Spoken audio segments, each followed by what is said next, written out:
Hello children, how are you all? I hope you all are hale and hearty, you all are fit and fine. My name is Tanya Sharma and I welcome you all to the Knowledge Plan powered by Physics Wallah in the Succeed batch for class 9. This is the ultimate recap batch and hereby we are revising the people as a resource, whereby this is the third chapter of economics. Let's get started with this chapter and it is a very interesting and very easy chapter. What are we studying in this chapter is introduction, economic activities, quality of population and unemployment. Let's get started. It's a very brief chapter and it is also a very interesting chapter on the other hand.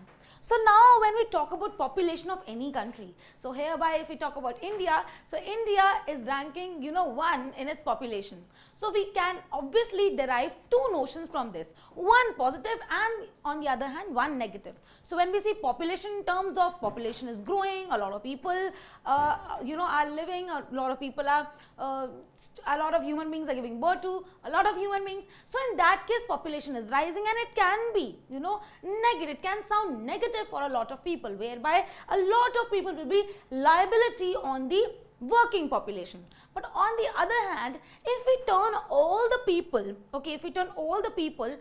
into a human resource, into a valuable asset, so then everything will be positive. Right. So in that case, we are understanding this point of view that population can be seen in a negative arena.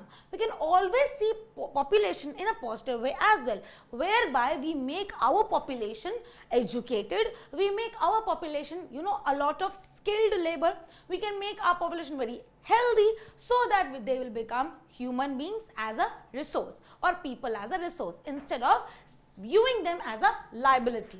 Okay, so what does human being possess? We have knowledge. Apart from that, human beings have creativity, they have wisdom, they have judgment, they have a lot of experience, training, education, skills, ability. So all these things will make a human being capable enough so that they can be a good population. We can say in quality, there will be a very good quality.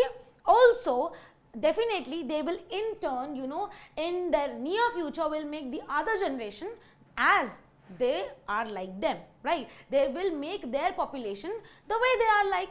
So whereby it is a cycle as well. Hereby when we term as people as a resource, we refer to the country's working population, which is in terms of their existing productive skills. Whatever skills they are having, whatever productive skills and abilities they're having, we are terming them as a resource. We're turning the entire population as a resource. Also, only the working class we are talking about, right?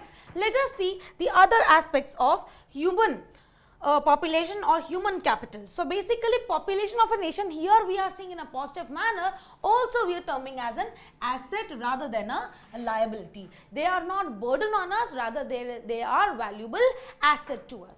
Next thing which we are seeing is that human capital. Now when we are transforming people into a human capital, we are using them as a resource. So how we are making them? We are definitely investing them in three things. We are talking about the education.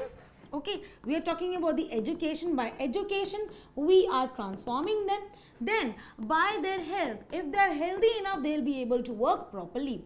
Also with proper skills and training. With proper skills and training, we are making them healthy, right? So we are turning normal people into a resource by education, their health sector and how healthy they are and their skills and training. So this is why we say that this is the turning of people into human capital. So when existing human resource is developed by becoming educated, healthy, also in terms of skills and training, we refer to human development. And this process, because it's not a magical situation, so it happens when we are a child, when we are children, and this is a process when we are young. At the youngest of our age, our parents are investing their money, investing their through money, they're investing the children into through education, through their healthy situation, through skills and training, they are doing a human capital formation. And it is not just a we can say it's not just one day magical situation. It is a process whereby things things are happening in a procedure. A procedure is followed and it is happening not in a one day thing. So, when existing human resource further develop by becoming more educated and healthy, we call it human capital formation. So, it's not just a one day solution, it is happening back, it is in a process, it takes a longer period of time when we are young and then we become a human capital. Okay, so this is how we talk about human capital or human capital formation. And what do we do exactly? We are investing. What are parents doing? They're investing in education, and this is how the quality of population is also seen. They're investing in education, they're investing in their health sector, their medical sector, they're also investing in skills and abilities, skills and trainings.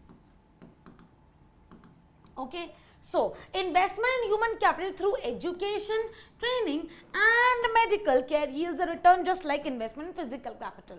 Now when we talk about physical capital, it is giving us a lot of results, it is giving a lot of yield. But when we talk about human development, when we talk about human formation, human capital, this is same like what we do in the physical capital. So, and higher productivity of healthier people. Definitely if the population will be healthy, they will be able to work properly, they will be able to give us a lot of productivity, right? Next is when we talk about the human capital. Human capital is superior to other resources. If we talk about land, labor, capital, okay, they are of no use. We definitely need a human mind, we definitely need a human knowledge, we definitely need human entrepreneur who can actually, fulfill the requirements, who can actually make use of the other resources or make use of the other factors of production like land, labor and capital. So human resource definitely will be superior to the other resources like land or the physical capital, because human resource can make use of land and capital. Land and capital cannot become useful of its own. So there should be a human mind, human knowledge and human beings, capability so that they can use other factors of production, right? Next we talk about two cycles. Hereby we are talking about a virtuous cycle and a vicious cycle. So it is seen from the childhood onwards, if educated parents create an aura, they create an environment where they the children are studying, the children are gaining education, they are skilled, they are trained, and their medical health is, they are just fit and fine, parents are taking care of their needs. So it is seen that when the child will grow, when the child will live in this environment, when the child will grow and the child will actually possess all the qualities what their parents have transmitted, they also will live in that environment and they want to live in that environment, and whenever they are growing, and they will also, because parents have invested them, parents have invested education, invested their money through education, skills and training and medical health. So in that case, if the people are, if the children, if the students, or they're carrying all the all the attributes, so in that case, whenever they'll grow, they will obviously do something good, they'll secure a better future, they'll secure a better job. Also when they're earning, they'll definitely help their parents when they'll become older. So in that case, this is a positive cycle, and this positive cycle is known as virtuous cycle. Okay, this positive cycle is known as virtuous cycle. So educated parents understand the value of education and hence invest in their child's education to secure a better future or to secure a good environment for their child. So in that case, it creates a virtuous cycle and it yields a lot of income, so that the child is helpful to the parents when the parents are old. So it creates a huge cycle. On the other hand, when we talk about uneducated parents, they are unable to create that type of environment, they are unable to create that type of good environment where the child has to be, the child has to rear. In that case, they are not being able to give good environment, no medical facilities, no health benefit, and in that case, it leads to vicious cycle. So educated parents are unable to invest on education and health care for their children. This creates a vicious cycle, often created by the cycle of poverty, and definitely it will lead to poverty where people are poor and they are not being able to earn a lot of income. So this is known as vicious cycle, which is a negative cycle. Okay, which is a negative cycle. Again, this this type of cycle, these type of children will not be able to yield good productivity when they'll become older, because they have not seen that kind of environment. So in that case, they will not be able to create good, better future for themselves and for their parents when they become older, right? So this is how two criteria we have divided our cycles into. Now we have we'll take two examples. Now if we take about the case of India, in the case of India, if you remember, during 1960s and during 1970s, what happened? There was the invention of HYV seeds. So these HYV seeds are known as high yield variety seeds, which led to the green revolution in India, and because revolution in India, and these were the areas of Punjab, Haryana and Western UP, whereby the production went into 3, and this was a good sign because here human beings use their capabilities and use their knowledge to create something good, right? On the other hand, if we talk about the case of Japan, in Japan there is no natural resources. So Japan has used entire human population as their resource. So now if we talk about resources, they do not have any natural resources. Japan does not have any natural resource. They have turned human beings into resource, which is known as people as a resource. So country like Japan has invested a lot in human resources, especially in the field of education and health, even though they do not have any natural resources. So which means they do not have any natural resources. So people in Japan made efficient use of their imported resources from the other country, which helped technology. So technology and the healthy and educated people made the country rich and developed. So the country is now rich and developed because they have created that aura, that environment in the case of their country. So their small children, now if we talk about the youngest generation of Japan, they're well suited with the newer technology, and they are very much their technology is very much vast than any other country, right? So these are some of the examples whereby human resources have been utilized really well. Now next topic, we are talking about economic activity. So activity means anything whereby we are doing production in economics. And what do economics means? Economics where you are getting any financial benefit, where you are getting any monetary benefit, or where money is involved. Economy means financial benefit or monetary benefit in that terms whereby we talk about the money, right? So these activities are divided into two. So economic activities refer to any activity which are associated for the monetary gain or to earn. When we are earning, when we are getting money, okay, so this is a monetary benefit. So I am a teacher, I am teaching you, I will get monetary benefit. So this is my I say economic activity. For example, workers, teacher, farmer, lawyers, and I would like you all to write one example in the comment section regarding the economic activity from which you can earn in your future. These activities add value to the national income. Now what happens here when in a particular country a lot of people are working, they are known as working population, okay? So working population is seen, if we talk about working population, so working population is from the age group of 15 to 59 years of age. Okay, 15 to 59 years of age. Now these working population, when they are working, the sum total is added and it is known as, and the averages are taken out, and this is the exact income of the nation. So economic activities have two parts, either one is market activity and the other one is non-market activity. So market activity is activities from which I am getting profit. So I am a teacher, I am teaching you, so this is I am getting salary.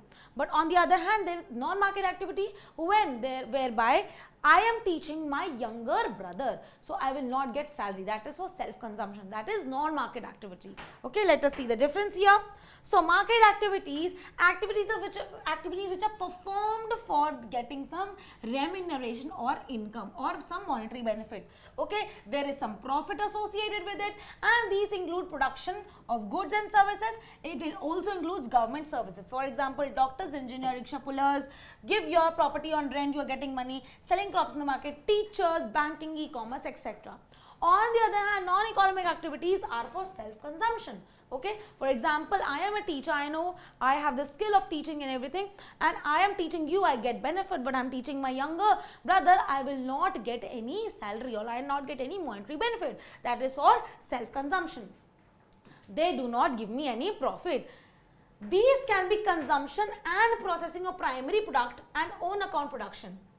Okay, this is own account production. For example, kitchen garden, farmer uses crops for self-consumption, living in your own house. Again, all these are non-market activities. I hope this is pretty much clear to you. Next, when we talk about non-market activities, are those activities which are performed or rendering services to others without considering the financial gain. So, there is no financial gain here. We are not thinking about finances. So, a lot of other activities which are involved, such as social services, such as free medicines, such as free treatment to the patients. So, all these are non-market activities. Now, when we talk about, it cannot be measured in terms of money and does not add to the national income, because hereby we are not getting any benefit, we are not reaping any profit. So, hereby we are not but all these activities are not added to national income. Sorted. I think it's pretty much sorted here. Alright. Now, next part we are talking about 3 sectors of Indian economy. This particular topic will also do in your class 10th economics second chapter. So, hereby we have 3 sectors: primary, secondary, tertiary. Primary is also known as agriculture sector. It is related to nature.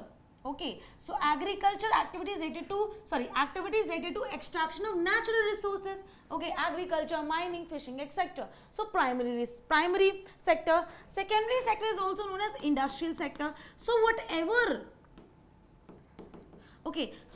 we are extracting from the natural resources, we are processing in the secondary resource. So, this is known as the secondary step or the secondary resource.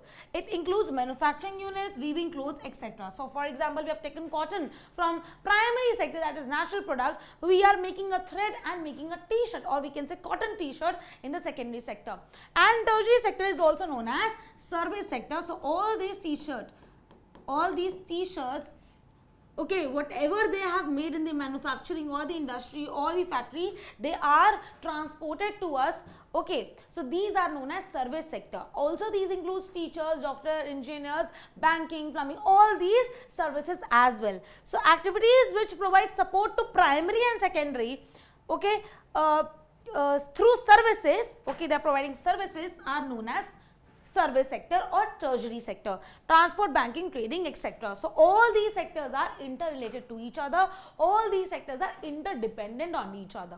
Right? Let us proceed to the next topic, and the next topic is known as gender division of labor. So, when we talk about gender division of labor in history, if we talk about in India, so this was, it was a very stereotypical myth that all the activities which are related to household or the activities which are related to the 4 boundaries of the house are related to women, and all the other activities which are outside the house are related to men. So, this was one stereotypical notion that is seen. Then all the activities are associated with house are created with the, just labeled to women. Secondly, when women started, working outside the household, because they did not have a lot of education, they did not have a lot of skills, they were not paid a lot. Okay, as compared to the male counterparts. And later on, when women started working outside, so this was seen. Now, if we talk about 2023, things have changed a lot, but this gender division somewhere in some villages will still persist. Let us see what do we mean by gender division of labor. So, gender division of labor in India, if we talk about, in India is a traditionally there is a division of labor between men and women. What kind of work men will do, what kind of work women will do. Women generally look after domestic affairs like cooking, washing, cleaning, housekeeping, looking after children. Also, all these things women were not paid for. These are also work. Okay, these are also occupations. When the same occupation is taken over by men, they are paid outside, but the same activities which are done by women, they are not paid for that. So, women are not paid for their services delivered in the family. Their work is not accounted to the national income because they are not getting paid for. So, these are not accounted as national income. Thus, women were paid for their work when they enter the labor market. So, when they are stepping outside their household work, when they started working outside the house, so they are actually paid for it. So, this is known as when they enter the labor market, or we can say outside their houses. the four boundaries of their house. Education, but what was the major concern here? What was the but here? So, education and skill are major determinants of earning, but a majority of women have less education, and because of less education and low skill formation, therefore women work in unorganized sector where they were not paid a lot of money. Okay, characterized by irregular and low income. Now, what is organized and unorganized sector? Organized sector are actually, they're from the name itself, they're unorganized, they're not organized. Women will not get maternity leave, there is no permanent job, there is temporary job, so things are not as good in the organized sector. In organized sector, you will be paid what you deserve, you are paid equal to the male counterpart, basically you are given the offer letters, basically you are given other perks, maternity leave for men, child care for the child, right? So these sectors have absence of basic facilities. So when we talk about unorganized sector, absence of facilities, like you will not get maternity leave, you will not get child care and other social security system, whereby you will get all these in the organized sector. Therefore, women need higher education and skill formation to get better job opportunity in organized sector. So, if they really need good jobs in organized sector, and still you can see a lot of women have stepped out of their houses and they have received education and skill so that they can work in organized sector. Right. So, moving towards the last topic of this chapter is unemployment. So, what do we mean by unemployment? Unemployment not only means jobless, but it means that you're willing to work, but you're not getting work. Okay, you're willing to work, you have skills, requirement, you are educated, but you're not getting work according to what you all deserve. So, this is simple definition of unemployment. Let us see. So, unemployment is said to exist when people they are willing to work of the prevailing wage rates. What are the wage rate? What are the salary? Wage rate means per day charges, per day fees, or per day money you will get, salary, but cannot find jobs, they are not being able to find jobs. When we talk about unemployed people, we refer to the age group of 15 to 59. So 15 to 59 is also known as working population, whereby when we are talking about unemployed, we are not talking about below 15 or above 60 years of age. It is said that they are retired and they are below 15, they are students, okay, children. So they are not considered well counting the number of unemployment. So when we see unemployment is also divided in two parts. In rural areas, it is divided into seasonal and disguised, and in urban areas it is divided as educated unemployment. Right? Let us see what do we understand by seasonal unemployment. It is happening in rural areas. Okay, this happen in rural areas. So what do we understand by seasonal unemployment? Whereby some of the seasons they are not being able to work. Now if we are talking about farmers, peasants, landless laborers, this is related to agriculture or rural areas, whereby for example there is a sowing season. So till sowing season to the weeding season, there are some of the areas or some of the months left. From weeding season, where they have to remove the bad ungrown plants, to the harvesting season, there are some of the months, not days, some of the months whereby the farmer, the laborer, the landless laborer or the peasant, they are sitting idle, they do not have any work to do. So those months basically they are idle, they have no work to do. This is known as seasonal unemployment, which means they have only work during the season. So nature of unemployment in India, seasonal unemployment occurs when people fail to get work during some months of the year. In the entire year, at least they are idle, sitting idle for 4 to 5 months or somewhere 6 months. During off season, where there is no season, farm laborers usually face this kind of problem. And the second one is disguised unemployment. This is also the second type of unemployment. Now when we see that there is a small plot of land, only 4 people are required there, but there, because of the family size, because of the population, a lot of people are working. So say in a family there are 10 people, so that all 10 people in the family are working on that field, whereby if you remove 6 people out from that particular plot, production will not hamper. So in that case 6 people are extra. The only requirement was of 4 people. So those 6 people who are extra are disguised unemployed. So whereby we say, see, disguised unemployment is another kind of unemployment found in rural areas. Such kind of problem arises due to excessive pressure of the population on agriculture. Disguised unemployment refers to a situation wherein the number of workers in a job is more actually required to do the job. So if we'll remove the extra number of workers, and these extra number of workers are known as disguisedly unemployed, whereby if we'll remove these people out, the production will not hamper. So this is the type of employment we have seen in rural areas. Apart from that, we have seen the urban areas we see. So in urban areas we have educated unemployment, whereby they have education, okay, the students or the youth have education, but they are still unemployed.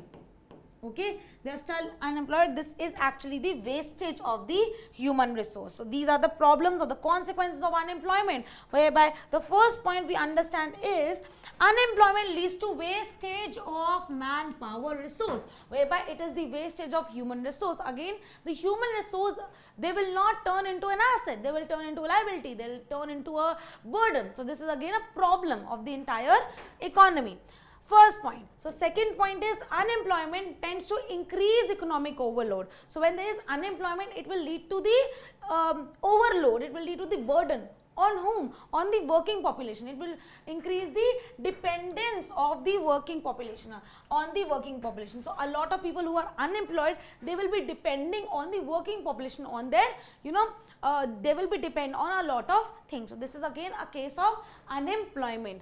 The consequence, again, unemployment may lead to serious increase in social unrest and tension. Again, the society, obviously, if we talk about the youth, if we talk about the young generation, if they will be unemployed, then what? Because it is said when we are at the peak, when we are young, okay, we can do a lot of work when we are healthy, we can do a lot of work when we are young. So when in those areas we are not being able to do, which means we are wasting our time, we are wasting our resource, we are also not making human as a resource, we are making it a liability. We are not making it an asset because we are making it a liability. So it is said that it is wasting of the human resource. So in that case, we need to be very much educated, we need to have a lot of skills, we need to be very much medically strong, medically fit, hale and hearty, fit and fine, so that we can work and we can lead to nation's economy. So when they will not lead to nation's economy, they have some kind of stress, some kind of anxiety, some kind of mental disorders, right, which is very common.